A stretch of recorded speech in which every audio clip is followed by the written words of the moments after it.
Good morning, friends, and welcome to our virtual worship with United Church in University Place.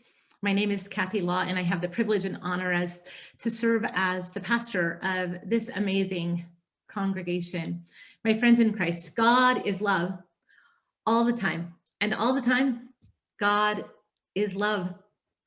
We are in the liturgical season of Eastertide when we proclaim that life and love are more powerful than death and hatred. Today, we affirm our relationship with God's creation and our responsibility to care for the earth and its natural resources. As we recognize that climate change is the most dangerous threat to God's creation. Through the light of faith, we are commissioned with the responsibility to see this sacred creation as our common home, not as a natural resource to be dominated or exploited, but as a gift to be cherished. We are invited to open our eyes to see the beauty of God's creation as well as the pain that humanity has inflicted upon it, that it might move us with compassion to help heal and restore God's creation.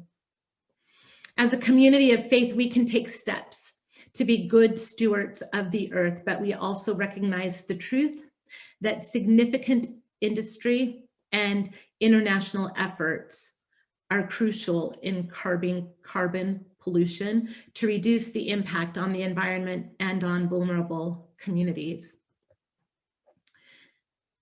Reverend John Pavlovitz, who writes a blog, recently wrote that climate change is the true pro-life issue. Do you hear that?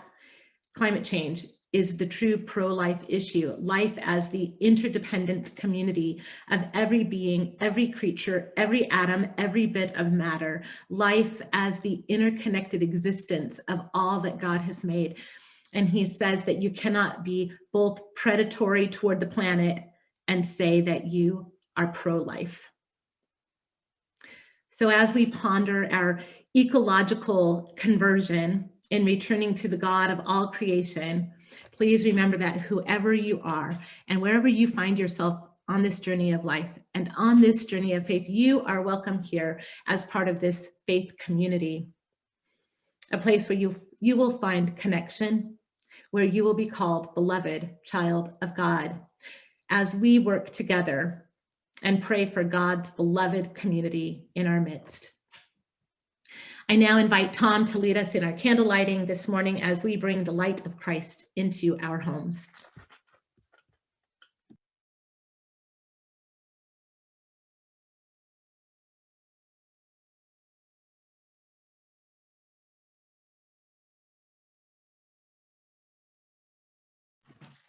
And I will go ahead and offer these words.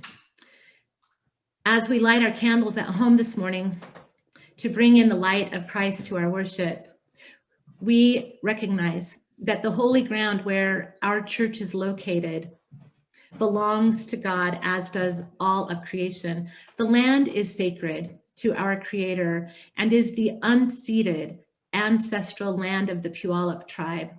As we pursue our goals to dismantle racism and attend to growing diversity, we lament the injustice of displaced peoples in our history, and we commit ourselves to just and respectful relationships within our congregation and our neighborhood and our communities. Jesus said, "I am the light of the world." The presence of the light reminds us of Jesus coming into our world and into our lives. Since ancient times, light and fire have reminded people that God is here with us. When we bring the light into our gathering to worship, we remember that God is with us wherever we are.